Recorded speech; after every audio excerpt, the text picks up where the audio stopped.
네, 안녕하세요. 재개발, 재건축, 부동산 전문으로 하고 있는 김예림 변호사입니다.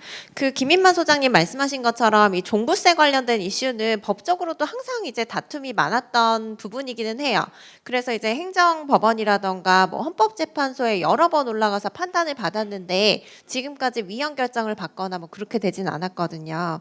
이게 가장 큰 쟁점은 사실 이게 미실현 이익이라는 거죠. 그래서 아직 이제 뭐 팔거나 금전으로 어떻게 환산을 한 상태도 아닌데 이거를 계속 이제 납부를 하는 것 자체가 좀 소득이 적은데 재산이 많은 경우 이런 경우에는 좀 어렵다라는 거고, 또 양도소득세나 이런 것들을 또 이제 징수를 하는데 추가적으로 종부세를 걷어가면 이중과세 아니냐 이런 부분들이 항상 이제 논란이 됐는데 이제 한 번도 위헌이 나온 적이 없다라는 거고요. 그리고 이게 제가 이제 실무에서 봤을 때는 이 종부세 부담이 또 이제 말씀하신 것처럼 종부세를 굉장히 많이 올렸었잖아요. 지난 정부에서. 그랬었는데 이게 양도세도 같이 올리다 보니까 매물이 시장에 나오지 못하게 되는, 그래서 이제 역대급으로 증여가 굉장히 많이 늘었던 그런 현상들도 발생했었고, 또 이게 문제가 뭐냐면은 최근에 전세 사기나 뭐 이런 것들 많이 들어보셨을 거예요.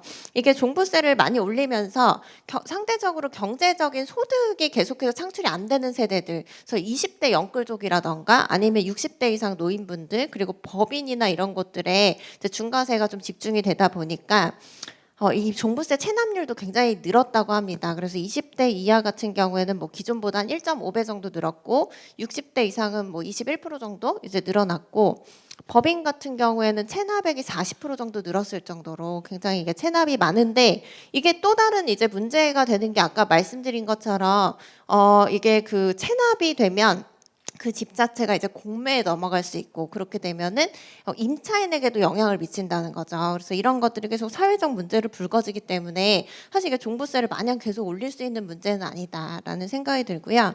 그리고 이제 최근에 재개발 재건축 관련해서 하나 또 이슈가 있는 게 1+1 분양이에요. 잘 아실지 모르겠는데 원래 재개발 재건축은 그 지역 내, 그 구역 내에 어떤 주택을 갖고 있어도 한 채만 이제 새 아파트로 분양을 받으시는 게 원칙인데, 내가 가지고 있는 게 좀 크다라고 하면은 두 채를 받을 수 있는 경우가 있어요. 그럼 원래 한 채를 갖고 있다가 두 채가 돼버리니까 이게 갑자기 다주택자가 돼버리시는 거죠. 그래서 반포, 뭐 일주공 이런 데 잘 들어보셨을 텐데, 강남 재건축 같은 경우에는 원래 기존에 두 채 받으면 당연히 좋은 거잖아요. 근데 이게 종부세 부담 때문에 오히려 이거 취소하고 다시 한 채로 받게끔 해달라 뭐 이런 얘기들도 있을 정도로, 그래서 이게 원래 한 채였으니까 두 채를 분양받더라도 한 채 기준으로 종부세를 이제 부과를 해야 되는 거 아니냐라고 해서 최근에 이제 행정법원에서 다퉈졌는데, 이제 법원에서는 다주택자로 보는 게 맞다 이런 판결이 나왔죠. 그래서 예를 들어서 재개발 재건축 뭐 투자를 하신다라고 하더라도 이런 부분이 또 이슈가 될 수 있다는 점을 좀 말씀을 드리고 싶었습니다. 네, 이상입니다.